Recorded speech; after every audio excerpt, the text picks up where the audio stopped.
Miren, muchas informaciones que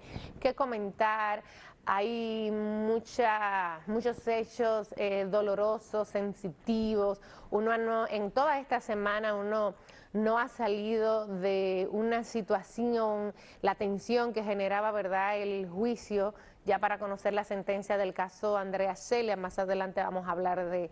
ese tema.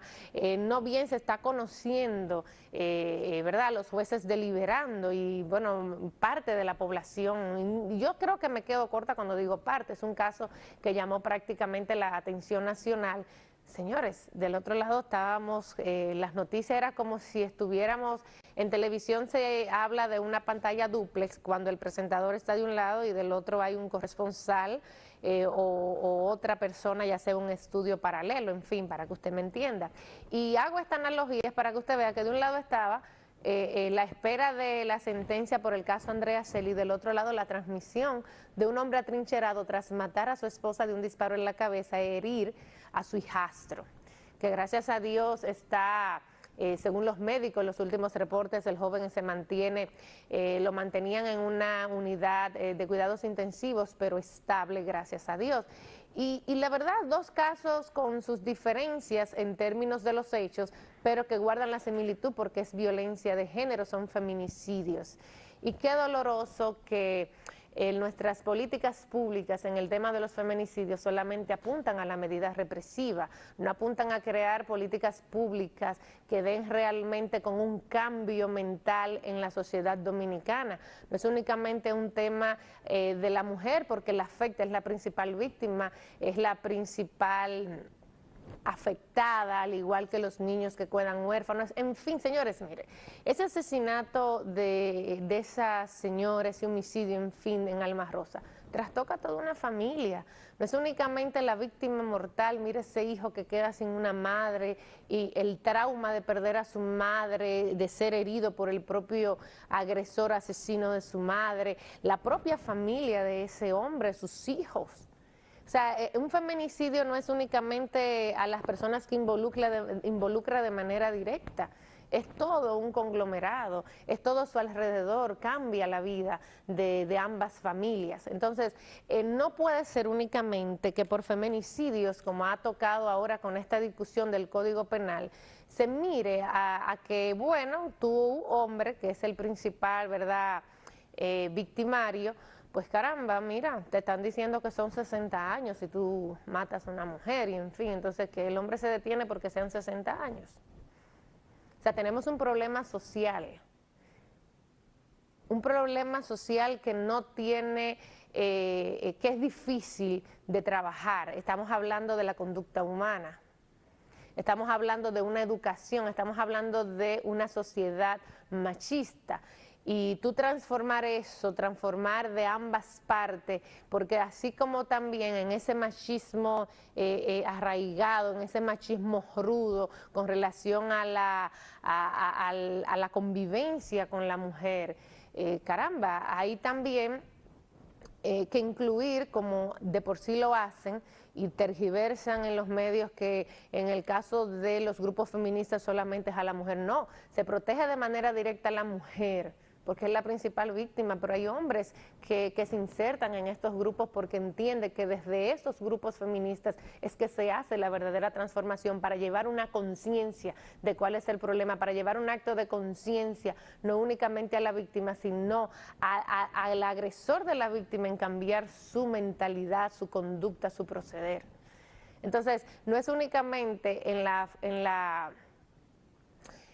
aprobación o no de este código, los cambios que pueda traer, en fin, ¿no? Señores, está bien, una medida represiva más alta, porque indiscutiblemente que en el caso, por ejemplo, de Andrea Celia, 20 años van a pasar y ella no va a regresar.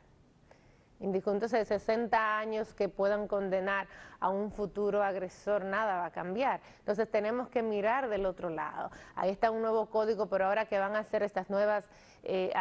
nueva administración central con relación al tema de los derechos de la mujer, porque las políticas emitidas en un momento de campaña,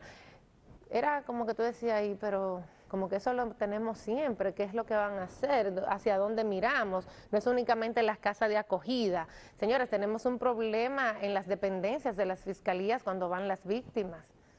porque hay que entenderlo, la víctima de violencia de género solo basta, por citarle el caso más reciente, que usted escuche los audios de Andrea Celia y que usted empiece a sensibilizarse qué pasa por la mente de una víctima. No importa que su agresor le dé tantas puñaladas y la deje viva y luego llegue con Rosa a conquistarle y usted diga, pero será que está desquiciada, que mira lo que le hace y mira, ahora lo va a perdonar. Señores, hay un proceso psicológico. Cuando la gente empieza a entender el proceso psicológico que vive una víctima de violencia de género, el proceso psicológico que vive una víctima de violación en ambas partes, va a comprender por qué actúa de X manera, en lugar de condenarlo, de burlarse. Ahora tenemos estas burlas que se hacen públicas con facilidad porque estamos viviendo desde hace tiempo, pero quizás ahora más es recrudecido, una democratización de la información. Usted es reportero mochila y no mochila, pasa un hecho, usted lo sube en las redes, sucedió algo, usted comenta como quiera de manera descarnada y se olvida de esa sensibilidad y de ese respeto precisamente a personas que están pasando por una situación tan delicada. Entonces no es únicamente el Código Penal Dominicano, que de eso también hay que hablar más profundamente porque toca, estamos viendo parte de, ¿verdad?, del momento fatal, minutos podríamos decir que antes de que Andrea Celia falleciera, fuera asesinada. En el caso de este joven, que más adelante vamos a hablar del tema,